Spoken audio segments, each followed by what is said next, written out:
Hey guys, what is going on? It's Don here from Nova Spirit Tech, working with Micro Center, and today we are going to be upgrading our BIOS to support the new Ryzen 3rd generation. So let's get started. Now, if you guys are nervous about upgrading your BIOS or have never done it before and kind of don't want to take the risk, you can always bring it to your local Micro Center, to their customer care center, and they should be able to do it for you. Now, there's a disclaimer on this. This does have a possibility of breaking your motherboard, so I warned you. Now, one of the first steps I like to do is download CPU-Z.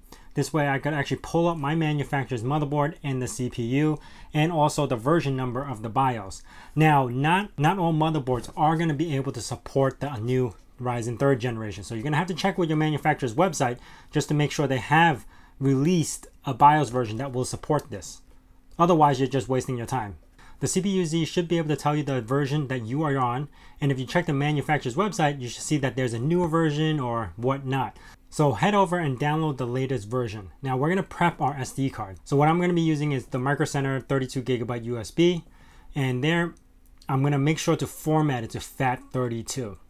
Now once I'm done downloading the BIOS, which only I think is 10 megabytes or so, extract it and copy the cap file.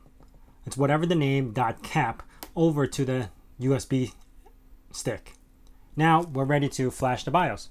So reboot into the BIOS menu and be sure to track down all your settings if you have overclock settings, because that will be erased. So write it down, save it somewhere, and then navigate over to the easy flash option. Now depending on your manufacturer, if you have an MSI or Gigabyte or something like that, they might have a different naming for easy BIOS, but that's basically what we're looking for, the easy BIOS option. In there, navigate over to your USB, and you should be able to see the file that you transferred over, which is the .cap file. Hit that and load it up. It will take a couple of minutes. Now be sure at this period of time, you don't lose power.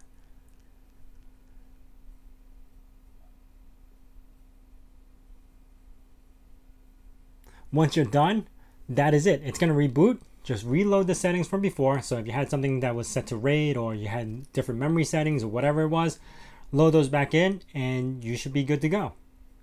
So if you guys enjoyed this video, please hit that like button. If you guys have any questions about this, hit up in the comments below.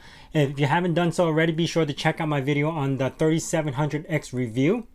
And if you guys are new to the channel, consider subscribing and also hitting that bell notification icon so you know when the next video is going to be out.